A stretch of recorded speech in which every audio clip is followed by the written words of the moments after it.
So again, let me just reiterate that the topic that we will now be discussing will be the topic on the extrajudicial killings. We have invited resource persons, and we have a list of the members who wish to interpolate on the issues related to the extrajudicial killings, including, of course, the issue where Police Colonel Hector Grijaldo is involved, no? And with that, we'd like to call on the first interpolator, Congresswoman Pami Zamora. You have 10 minutes. You are now recognized. Good afternoon, Mr. Chair. Good afternoon to my colleagues. Colonel Grijaldo, good afternoon po. Colonel Grijaldo, simulan ko lang po nung dati po kasi nag-a-attend ka naman dito. Pero may time... Mr. Chairman, point of information lang po. With the indulgence of Yes. Congresswoman Zamora, yes, what is the point of information? Since the good gentle lady will be starting to ask Colonel Hector Grijaldo, this representation wish to inform this committee that we will be inhibiting ourselves. Yes. Together, ourselves, not together with I think tayo na to ask question, and at the same time we can also be asked by the members of this committee. Surely meron tong involvement sa mga nangyari for the resource person not attending our mga hearings. So yun po, yun lamang po gusto ko natin paalam na we are willing to answer questions na ibabato rin po ng ating mga members of this committee. Maraming salamat po, sir. Thank you, Congressman Fernandez. Yes, Congressman Abante. I second the motion. Okay, so we just would like to inform the members that you can also propound questions directed to our co-chairs of the committee in relation to the issue of EJK and in relation to the issue of Colonel Grijaldo's previous statement before this committee and before the Senate committee. So, And Mr. Chairman, we're willing to go down and to vacate our seat in here. may we So ask most you to likely I will be please sitting occupy down. the seats in front of the chair. So, Thank you, Mr. Chairman. see you eye to eye. Now, Do we need to ask them to take their whole minute? before that, can we, Comsec, did Colonel Grijaldo take his oath in the previous hearings already? You already took your oath. So, there's no need to administer the oath of Colonel Grijaldo. He has taken his oath in the previous hearing. So, may we ask both co-chairs, Congressman Abante and Congressman Dan Fernandez, to occupy the seat in front of this table. Mr. Chair, Yes, Congressman Akop. point of clarification. Yes, please proceed. Since our two chairmen already moved that questions should be asked from them, may we request that they also take the oath? And may I know whether we can cite them in contempt if they're found lying? Thank you, Mr. Chair. Well, thank you, Congressman Akop. Let me inform the Honorable Congressman Abante and Fernandez that since you will be one of the resource persons in this hearing today,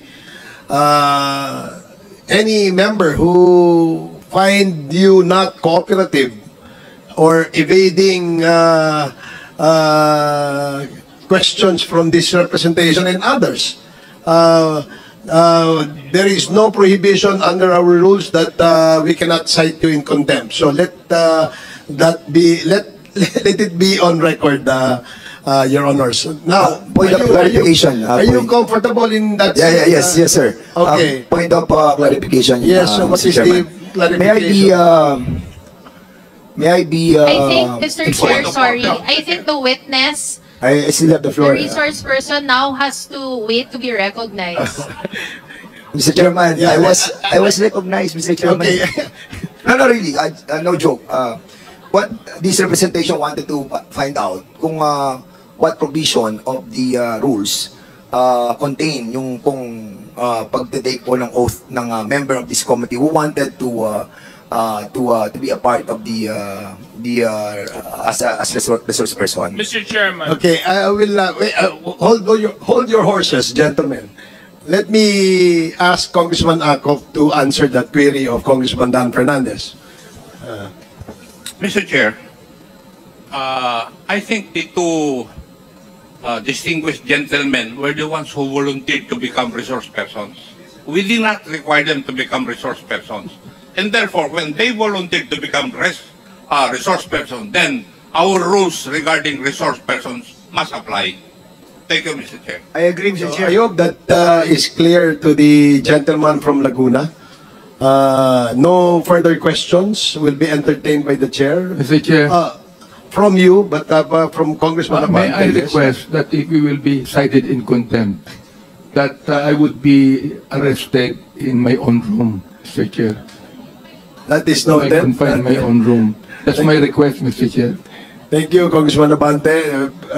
Comsec, please take note of the request of Congressman Abante and Congressman Fernandez. Yes, So, now we will now proceed. So with the explanation of the Vice Chairperson Romy Acop, this representation submit to the decision of this committee. Maraming salamat po.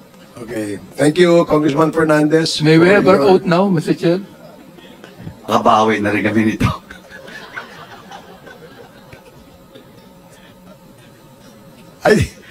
Okay, Comsec, please administer the oath of the two distinguished gentlemen, members of the honor of this 19th Congress. Do you swear to tell the truth, the whole truth, and nothing but the truth in this congressional inquiry, so God will help you? Sir, the oath has been administered. Thank you, Comsec. Thank you, Congressman Fernandez and Congressman Abante. Now we will proceed with the interpellation of Yo, what's up mga tropa pips? Alam nyo po dahil po sa ginawa na yan ng ating mga kongresista, si Kong Dan Fernandez at si Kong Benny Abante, ay pinakita po nila na talagang sila po ay malinis ang kanilang konsensya at hindi po nila hinaras o kinuhers itong si Grijaldo. At kitang-kita po sa mga ebidensya na talagang itong si Grijaldo po ay nakatungo lang nakaganon lang, nakayuko lang siya, hindi man lang siya makatingin ng diretso. Kahit kapag tinatanong, palingalinga siya at hindi makatingin ng diretso sa kanyang pagsagot. So, dito, ala na tayong ibang maiuhusga kay Grijaldo kung hindi siya po ay nagsisinungaling sa paggawa ng kwento doon po sa Senado. Talagang gumawa lang siya ng kwento at siniraan lamang niya ang dalawang magaling na kongresista na ito. At hindi natin alam kung may nag-utos sa kanya or sarili lang niya itong trip. Diba kasi, doon po sa Senado, tapang-tapang niya, siniwalat niya lahat. Diba, after nung pagsisiwalat niya doon sa Senado, hindi na siya mahagilap, tago na ng tago, diba, excuse na ng excuse, dahilan na ng dahilan, at hanggang sa umabot pa nga na yung balikat daw ay kailangang operahan o inoperahan na, diba, pero merong isang kongresista na naoperahan po sa balikat at nilagyan daw ng tornilyo, pero after 2 days, nagtatrabaho na. Kayang-kaya ng lumabas ng ospital. So, dito po, maliwanag, si Grijaldo po ay meron pong masamang impluensya na dumapo sa kanyang katawan. Kaya po, nakagawa siya ng mga kasinungalingan doon po sa Senado. Maliwanag naman yun ngayon, katulad niyan, walang magtatanggol sa kanya. Walang tumutulong sa kanya. Napasama pa kasi lilipat po siya ng kulungan. Sa halip na meron siyang malambot na kama at masarap na tulugan doon po sa Kongreso, ililipat po siya sa Quezon City Jail kung di ako nagkakamali ng dinig, di ba? Pero hindi na kailangan umabot sa ganun Sana. kung nakikipag-coordinate lang siya. Kita nyo si Wilkins Villanueva, nakipag-coordinate, hindi nambabastos, diba? Nakikipagtulungan, sumasagot. Etong si Grijaldo, puro I invoke my right.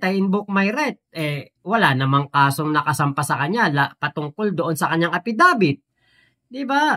Oo nga, at hindi siya mapipilit na sumagot ng Quadcom, pero, di ba, magdudusa siya. Paano kung next year pa matapos yung Quadcom hearing na yan? At sabi nga ni Benny Abante at ni Akop, ipagpapatuloy nila ang Quadcom hearing kahit na matapos na ang 19th Congress. So, ibig sabihin hanggang 20th Congress, June 30, bagong Kongreso na yan. Nakakulong pa rin si Grijaldo. Diba? Dahil po yan sa paggawa ng kwento at pagsisinungaling, buti sana kung hindi siya sasampa ng demanda ng Kongreso. Baka mamaya makabuo ang Kongreso ng isang motion na etong si Grijaldo ay mapasampahan nila ng demanda sa korte dahil po sa ginagawa nitong pambabasto sa Kongreso at paggawa ng kwento doon sa Senado. So abangan po natin ang mga update dito sa pangyayari na ito at salamat sa Quadcom dahil kahit papaano po talagang nagkakaroon tayo ng pagkakataon na malaman ang mga katotohanan sa nangyari ng EJK, nangyari dito sa usapin ng pulburon, diba, sa Pogo, at isa pa po, nadadagdagan po ang mga ebidensya na nakukuha po ng ICC. Nakakatulong po ito sa ICC kahit papaano. So, lamang po, maraming salamat. Ingat po kayo. Nasa mang panig kayo ng mundo. Momo, chup chup, love you. God bless us all, Pilipinas. God first. Salamat po.